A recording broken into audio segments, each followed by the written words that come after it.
This is Wendy Briggs, and you are watching the Best Practices Show.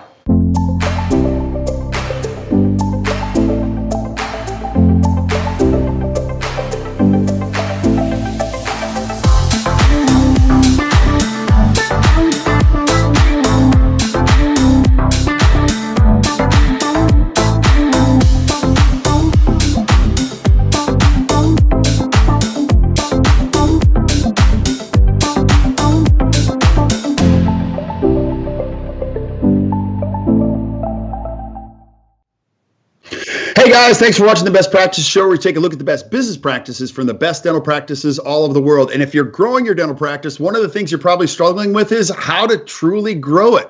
And so today we're going to be talking about the 5 ways you can double your production with Wendy Briggs. And you're going to see she's brilliant with these components. You do not want to miss this. So do me a favor, grab a pen and hit the share button. You're going to love this. Now, a couple show notes. We are shooting this live on Facebook like we always do. And so if you have questions and you're watching the live feed, add them to the feed, and I'll ask Wendy directly while we have her on the show, and we'll get the answers straight from the master herself. And then if you're watching them later on and you still have questions, continue to add them to the feed, and you'll see we'll do our best to get back to you and give you an answer, because we want you guys to get the most out of this while you're watching this. Also, I'm also getting a lot of feedback when doctors share these with their teams. You get even more, because a lot of times you as a dentist, you might be watching this and you're learning, but one of the challenges you have to, you've got to take care of is we got to learn together. So great way to do that is just share them with your team.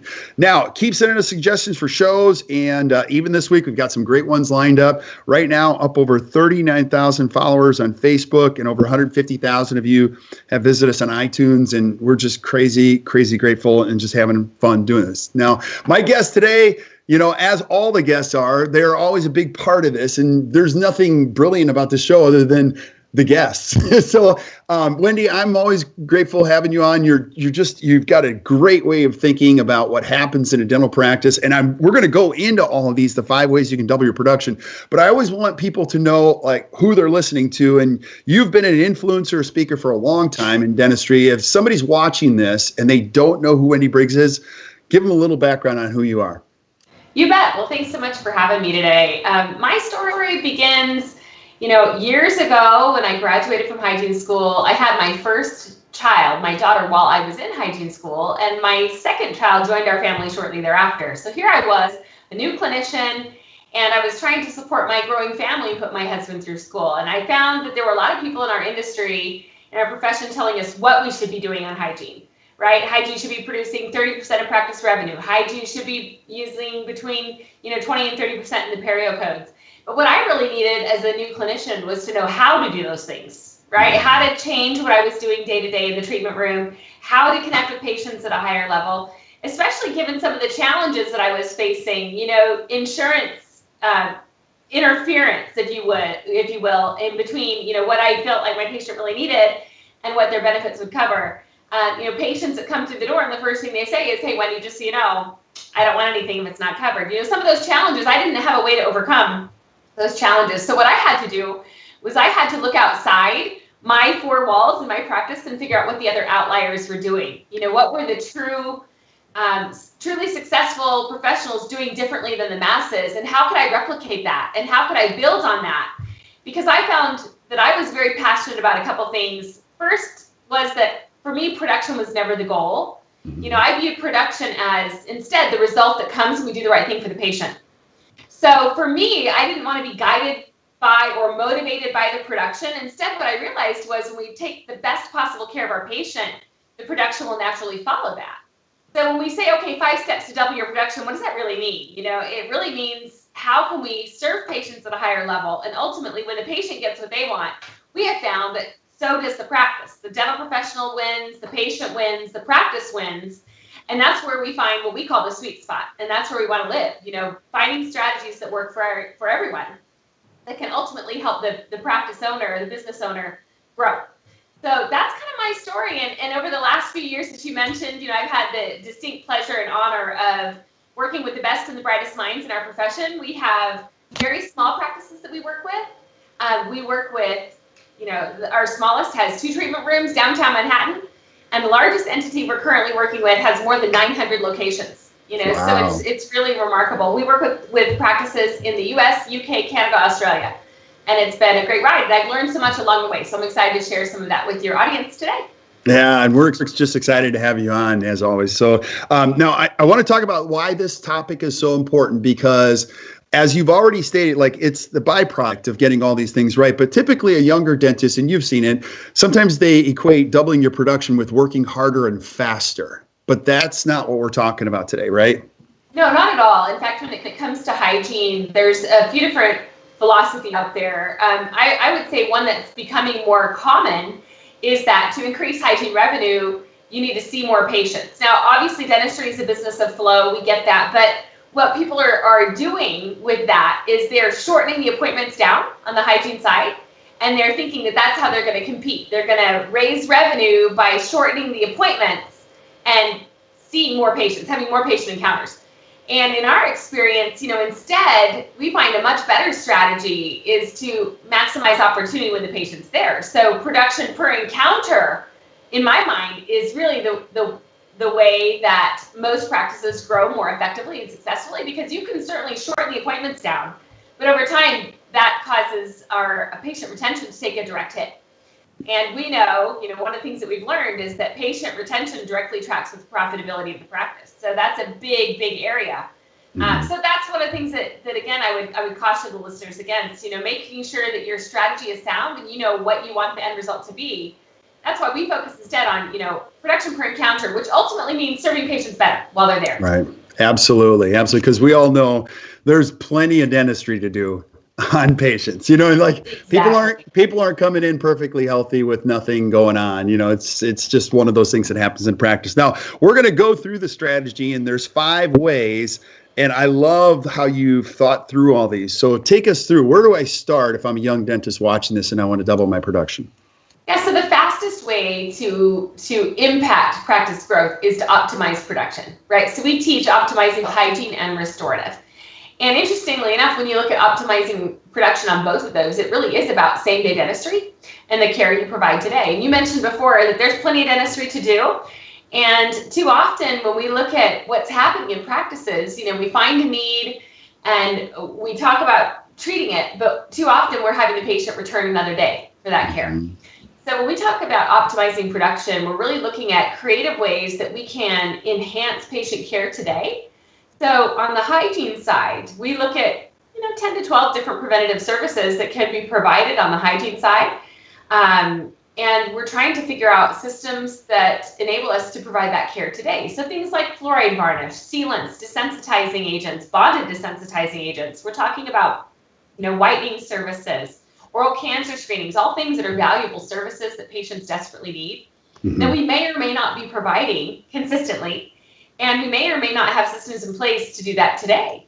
When we look at a sealant, for example, this is a very common procedure. I think this procedure is staging a powerful comeback. We have really great dentists that maybe haven't advocated or recommended a sealant in years. And in a way that's in my mind, it really does require a new way of thinking, because sealant materials have dramatically improved. They now release fluoride. They're partially filled. We just don't see failures like we used to with sealant. So when we look to the science, the latest science, for example, we're seeing a lot of reasons, compelling reasons why sealants today are a viable procedure and should be afforded, not just to kids and not just on permanent molars when they're covered by insurance, right? Especially if we're dealing with a high-risk patient, a drug-induced dry mouth patient even could benefit from some of these protective factors. So, just like everything else in dentistry, our way of thinking evolves as the products and materials improve and evolve, and as the science supports revisiting. So that's just an example of a procedure that could be offered today that in many practices it's just not. If we recommend a sealant, we often are having the patient return another day for that care, and sealants are one of the most common canceled or failed appointments in dentistry. So again, a new way of thinking.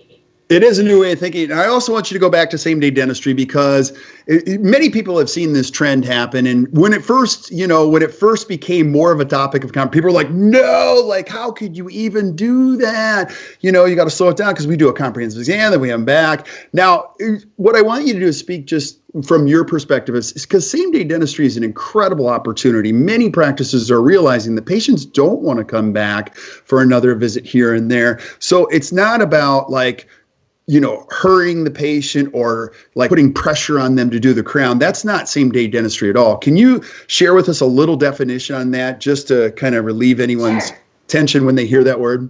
Yeah, so we view same day dentistry in a couple different ways. What I was just talking about was same day dentistry opportunities on the hygiene side, right? So there's same day opportunities on the preventative care side, and that's what I was just talking about. When we talk about same day dentistry on the restorative side, we define same day dentistry as any dentistry that's done as a matter of principle throughout the day that isn't on the schedule when the day begins.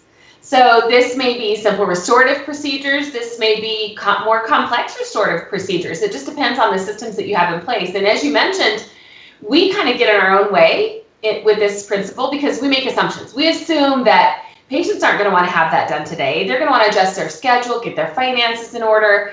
But when we look at changes in our society, we recognize that to today's patient, convenience matters. In fact, it's just part of our society. They actually look for dentists that are convenient. It's one of the top things they're looking for. And so when we look at, as you mentioned, there's often a lot of dentistry that needs to be done. In many practices, if we look at the unscheduled treatment, so let's say we run an unscheduled treatment plans report, we find hundreds of thousands, sometimes even in the millions of dollars of dentistry that we've talked about that the patients haven't completed. So what we work with practices on doing is establishing a systematic process by which they have capacity to take care of some of these needs today, and by which we're giving patients the opportunity. So we're saying, if possible, would you like to get started on this today? And dentists are often stunned at how many patients, when given that opportunity, say, yes, I would. So it's a shift in how we think about dentistry. Certainly, if we have a 3-op practice, there's not going to be as much opportunity for same day. So there are certain elements that need to be in place. Doctors, we certainly don't recommend you go to your teams and say, hey, from now on, we're going to offer to do all the dentistry today. That will not go over well at all. So we need to have systems in place and have a process by which we understand when it's possible to provide same day care and when it's not. And so that's part of optimizing production, is really focusing on how we can do more dentistry same day. What are the pieces that are missing to enable this to be possible? We find that some practices are capacity blocked. They're usually capacity blocked with team members, with treatment rooms, and sometimes they're capacity blocked with doctor.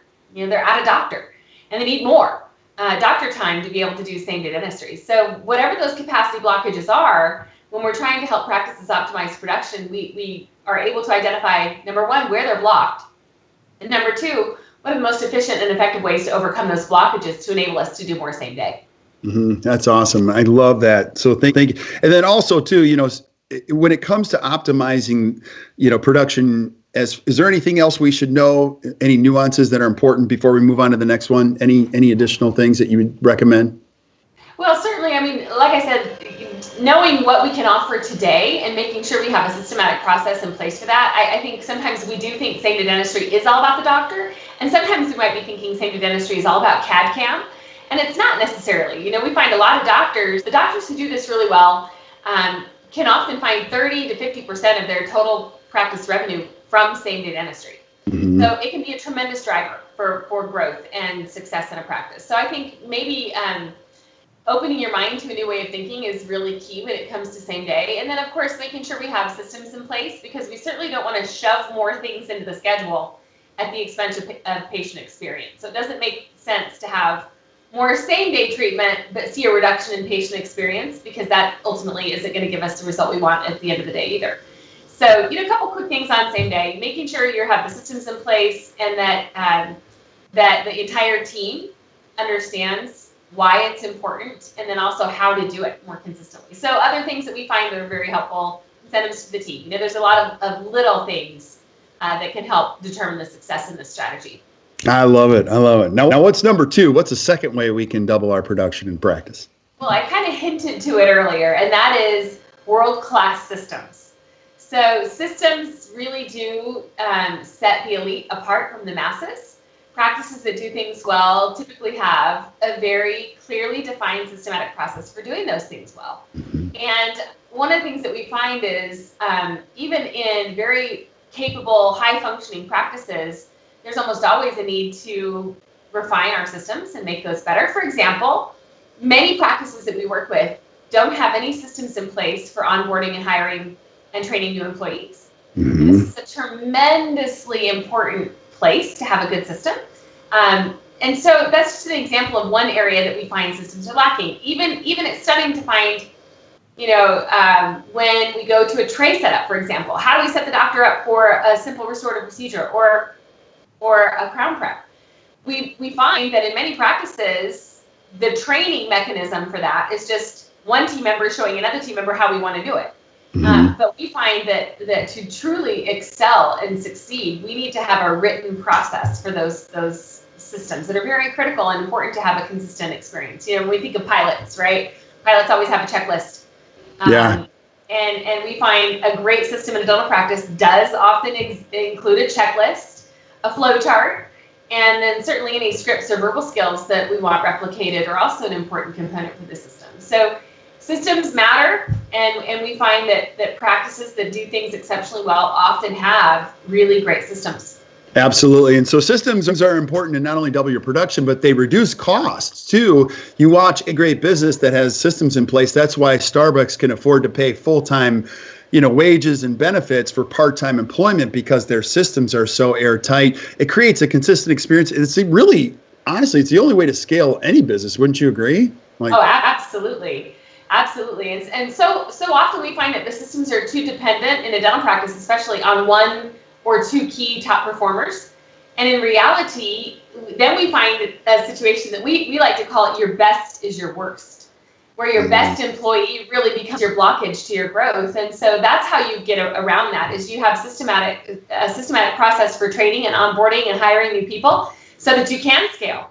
And you don't have just one person that knows how to help the doctor with that procedure. We've got to make sure we move beyond that way of thinking. And we certainly want highly talented, capable individuals, but we don't want those individuals holding the rest of the team back.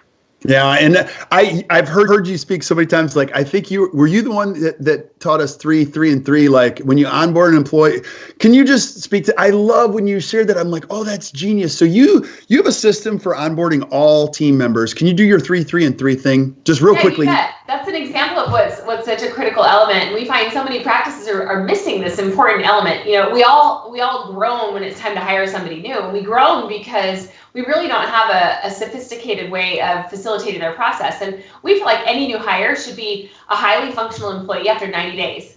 And the way you get to that is we have a 3-3-3 process that we coach our doctors through. We have a framework that we give them, but then ultimately they need to make it their own. And what that is it's a checklist where the new employee is responsible for their own development. And we give them a list of things that we want them to be capable of doing after 3 days. And then they graduate from that list to something that we want them, all of the things that they need to be capable of doing after 3 weeks. And then from that list, we go to the 3-month list. And so at any point along that way, they recognize they're the ones that are responsible for checking things off that list. And we also find a really great system is to assign them a mentor within the team. And they can go to that mentor with any question. No question is considered off limits. And that mentor is also personally connected to their success. And so that's another great way that we help, that new hire flourish. And, really they're responsible for their own development. So after 3 weeks, they've got to have that checked off. After 3 days, 3 weeks, and 3 months, they're making considerable progress. And so really, ultimately, everybody should be functioning at the level that we feel they're capable of after that period. And then we actually even have a more in-depth system for assistants after that. So we have a tiered assistant training program, tier 1, tier 2, tier 3, so that, once they're at tier 3, they should be able to assist the doctor with any procedure in the practice at a high level, capable level. And they have to progress and earn those levels as they go. So again, just like any other business, onboarding and training is something that should be clearly defined. Too often, I'm sure you've heard this too, Kirk. Well, we'll visit a practice and they'll say, well, yeah, she's the new girl. She can't assist the doctor with that procedure because she's the new girl. And then we find out the new girl's been there for 11 months. That is way too long. So, isn't that interesting? It's fascinating. So just like anything in the practice, onboarding and hiring is something that we should have a system for. And that's not the only system that we have. We have other systems. For example, those patients that find themselves in that unscheduled treatment plans report. We teach a process for capturing those called the 222. We have a system for contacting those patients after 2 days, after 2 weeks, after 2 months. We have a process by which they're contacted and hopefully recovered, those that are on that list. So, systems. The things that separate the truly elite practices from the masses are they usually have a systematic process to solve common headaches and common frustrations that other practices may find they're just complaining about consistently. We want to empower them to actually do something about those frustrations. Amen. I love it. I love it. So what's step number 3 to double our production? Yeah, really good question. So the third step really is, well, essentially it's the fourth step, right? Because optimizing production, hygiene, and restorative, that's 1 and 2. Okay. World-class systems is 3. The fourth step ultimately is creating leadership and team structure. And so one of the things that we find when practices grow in size, or maybe they acquire second or third locations, ultimately, too often, the doctor ends up with way too much on their shoulders. So if we don't have a great structure for leadership and teamwork, and we're not working on developing leaders within the team, then that's when sometimes practices fail. So we've seen a very effective, capable practice with one location think, hey, you know what? We got this dialed in. Let's get another location. Mm-hmm. And often they hire or they acquire a practice that's struggling. And we find they're struggling for a reason, right? There's usually some things that need to be improved there. And without proper leadership and team structure, ultimately all of those problems end up on the doctor's plate. And so we've recognized that effective organizations within dentistry have really powerful leadership and team structures. So what we help dentists do is develop those key leaders within their team and help those leaders know what is their job, what is their job description, how can they lead their organization. So for example, once a practice gets beyond 6 hygiene providers, we feel like there needs to be a designated hygiene team lead. And that hygiene team leader has certain things that they're doing. Same thing on the clinical side. Once we get beyond 6 assistants, once we get beyond 6 admin or business assistants at the front, we really need to have a hierarchy of leadership and structure. And then the same thing holds true once we get beyond 6 locations.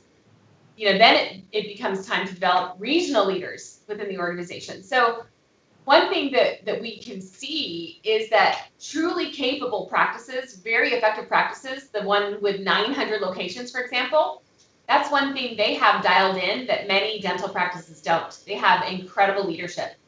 And those people are very capable in their role. They know exactly what their role is, and they know how to lead rather than manage. Yeah. And can you just speak about that? I love how you differentiate the two. What's the difference between leading and managing? Yeah, there's so many compelling differences, but I find that, I have boys that are athletes. And, there's players, coaches that, in my mind, get so much more accomplished because they're not in it for the ego. They're not in it for the title. They're in it because they love their team, right? The same principle holds true in dentistry. There's certainly certain, people that end up becoming disillusioned by the title. And they do see, they may have a little bit of an ego trip or it's about my way or the highway. And that's just not very effective in our view. We want to be leaders, not managers. Nobody wants to be managed, but we find that many people do want to be led to a higher level of effectiveness. And so a very simple analogy. We like to tell leaders they have 2 buckets, right? I learned this from Dr. John Meese, who's my partner of the Team Training Institute. I just love this analogy. They have 2 buckets. One bucket has gasoline in it, and one bucket has water. We want the type of leaders that when a fire erupts in the practice, they're going to use the water rather than the gasoline. That's a true leader, right? And too often, we see the opposite. We see them pouring gasoline on the fire just for the sake of, well, I don't even know why anybody would ever do that, but it happens, right? So that's key, is making sure that we have the right people in place, the right systems in place, the right processes in place, so that we can encourage a culture of high performance and growth and fulfillment. We like to say that we're committed to continuous improvement. That means everyone on the team has to be committed to that. And, engaging the team and cultivating that behavior is a really important part of the leadership in a practice. It's huge. It's absolutely huge. Now, I did get a question from our friend L'Oreal, and she says, even with your great system, how can you basically shoot down a new employee that feels they deserve the same benefits as a tried and true 10-year employee? How would you communicate to that challenge?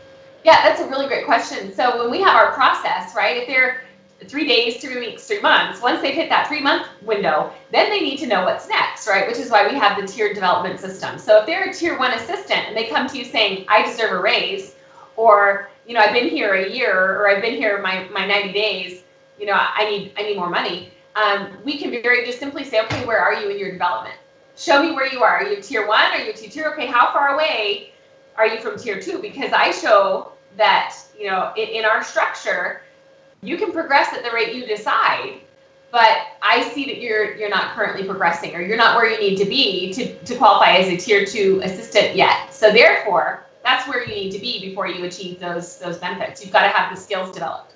So this also is very powerful when we hire somebody who's got 10 or 15 years experience somewhere else, but they don't know our systems, right? And so in many practices, they may come in, with an expectation that because of their experience, they already know everything. This is a way to help them see that we really appreciate your past experiences. We know that we can learn from you, but you've got to prove that you're proficient in our systems before we actually see you get the same benefits or vacation pay or whatever it may be that the other team members are receiving. Yeah, I love it. I love it. It takes the subjectivity out of a conversation, and much, in all fairness to employees, they need a clear line of sight too to how they can make more money. And that becomes often the biggest challenge is employees come to you because they feel like they're working hard, which is a legitimate argument, but they need to know, hey, look, okay, now I see how I can do this so that there's no conflict later on. Exactly. I also find that there's a lot higher rate of job satisfaction when they know what our expectations are.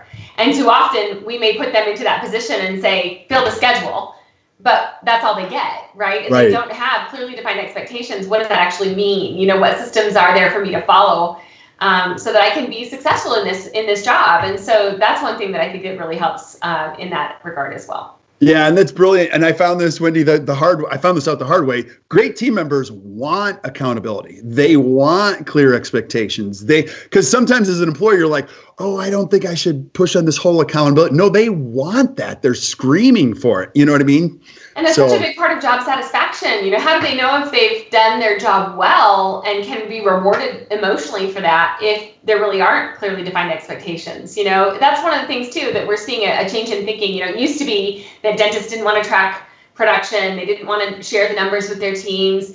But in today's world, I find that that's such an important element because the team doesn't, how else are they going to measure if we're all the hard work that we're putting in is actually effective or not, right? So that's key. One other thing before we move on from leadership and team structure is, when we study dentists who are top performers, which means, high producers, one thing that we found that is really necessary for them is we've got to preserve their mental energy.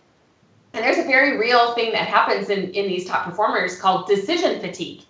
And when they're plagued with all of these minute, inconsequential decisions all day long, it really affects their own capability to be focused in the moment and top producers. And that's such an important element. So that's one of the tremendous advantages when we look at leadership and team structure. When they understand that they have capable team leaders that are handling some of those decisions that can be delegated, it really does alleviate that from their plate, which ultimately does translate for many, many people into a higher level of productivity. They can focus their energy and attention on patient care and providing service to patients, which ultimately makes the entire practice more productive. I love it. That is spot on. Now, when it comes to the last thing of doubling your production, what is that? So that really is replacing the doctor's salary with profit.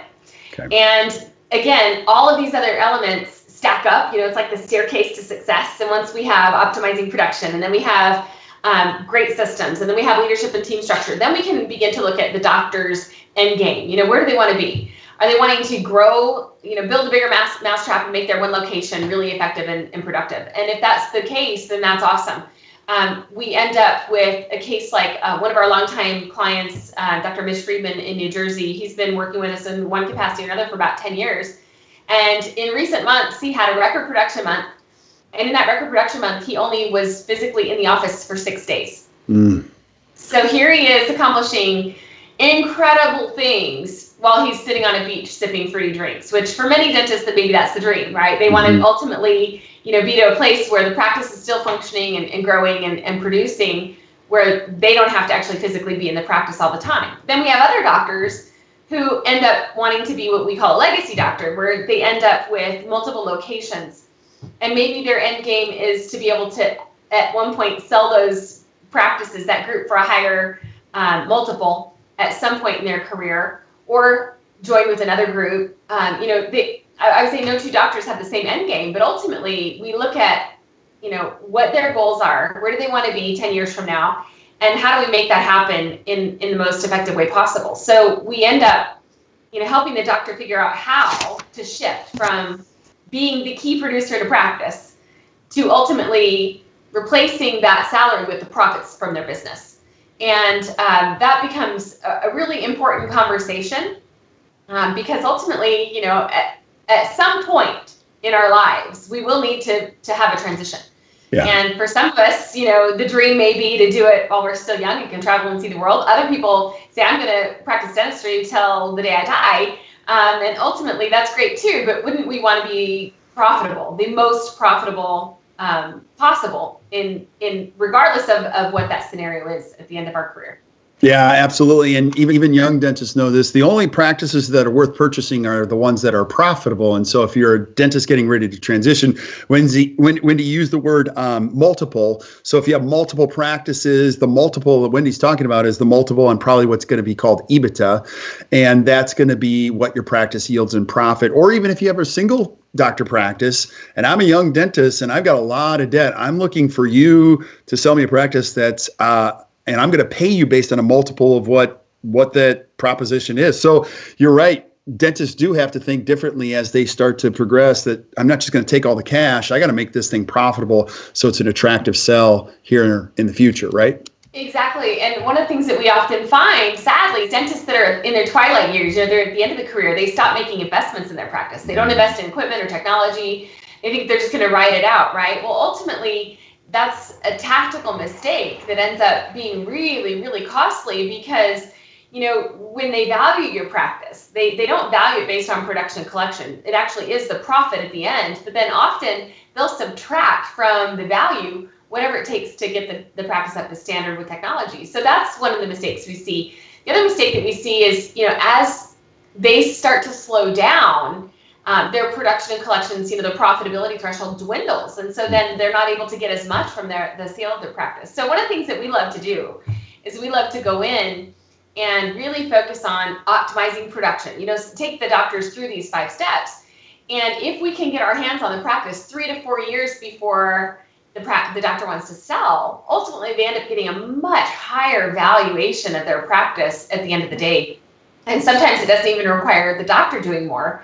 It's ramping up hygiene, for example, or other areas of the practice that can really, in a way, rescue the doctor's retirement. So there's a lot of different ways you can think about the last step, which is replacing the doctor's salary with profit. And just like you said, whether you're a young dentist starting out or whether you're, at the twilight, the end of your career, one thing to consider is, ultimately you've spent your entire life building this asset. Don't give up on it now. Mm-hmm. Right? There's so much more that you can do to really leverage the return you get without a whole lot more effort. Yeah, this is so great, Wendy. I have so many other topics I want to cover with you and so many other questions. And I want to finish and summarize this one. If I'm a young dentist, Wendy, what are you seeing out there? What's the future of dentistry going to look like? I mean, because some of the kids that are watching, they've got 3-4 decades in front of them. What would you say to them about the future in dentistry? I don't think there's a better time to practice dentistry than right here, right now. I think there's so many exciting things happening. I know there's some fears out there too. People are worried about the corporate roll-up and they're worried about insurance proliferation. They're worried about a lot of things. But man, I'll tell you what, there's also incredible technology that we have. We've got partnerships and relationships with with incredible supplies and equipment. And I just think there's so much promise and opportunity in dentistry. You know, my daughter is a practicing hygienist now, and I have boys that are going into dentistry and dental school. And I know there might be some of the online forums I read, it's a lot of negativity. You know, don't go into dentistry, the golden years are over. And I couldn't disagree more. I think there's a bright future ahead for many people in dentistry. And I think there's so many ways, so many different models that dentists can embrace that can bring success. It's just a matter of them figuring out what's the best fit for them. So I say, I think the best years are ahead of us. Yeah, totally agree. Totally agree. I love it. Now, Wendy, you've been so gracious to offer our listeners a book. You know, you've created a book and a guide for free on how to double and triple your dental practice production. Can you just talk about that real quick? We posted a link, but tell them what it is, and keep in mind people are listening on iTunes too. So where can we go and get that? Fantastic. So what we'd love to do is offer anyone who's listening a copy of our book, the Ultimate Guide to Double or Triple Your Dental Practice Production. You can go and find the book on Amazon, but if you go to our webpage, www.theteamtraininginstitute.com, there's a free book offer, and you can just click that link. Now, you've been gracious enough to post a link, so obviously if they're watching, they can just click that and go. And the reason we offer that is a couple of reasons. Number one, we can't cover all 5 steps in great depth here on our interview today. And so those that want more information about any of those topics that we talked about, whether it's optimizing production or world-class systems, there's more information on each of those principles in the book. And then also they'll get to hear from Dr. John Meese as well, who's an incredible mind in dentistry, really effective, successful doctor in his own right, but also knows the corporate structure and is incredibly talented at helping dentists figure out what their vision is and how to execute on that vision. So you'll get to hear some insights from him as well. So we would encourage you to go ahead and click that link and request that book, and then you'll have more pieces to the puzzle that we provide and help guide dentists to really dramatically double their production. So it's an awesome thing. It's awesome. You have to check it out. And we got to get Dr. John on here. And you guys also have a podcast. I love your podcast. A lot of times I'm just exercising or riding a bike, whatever. I'll listen to you guys. It's so good. And you guys go back and forth and really give a lot of clarity to some of the questions that many people have. So I encourage you to check that out too.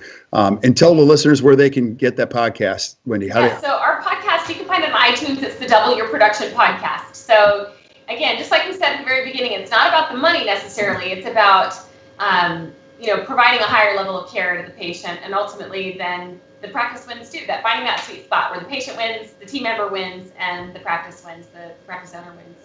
Amen. That's awesome. So, Wendy, thank you so much. As always, we're going to have you back and just have you just share some light on some other challenging topics. Stick around while we say goodbye to everybody else. But thank you guys for watching today. And if you enjoyed today, which I know you did, just do us a favor. Just hit the share button, share with your friends.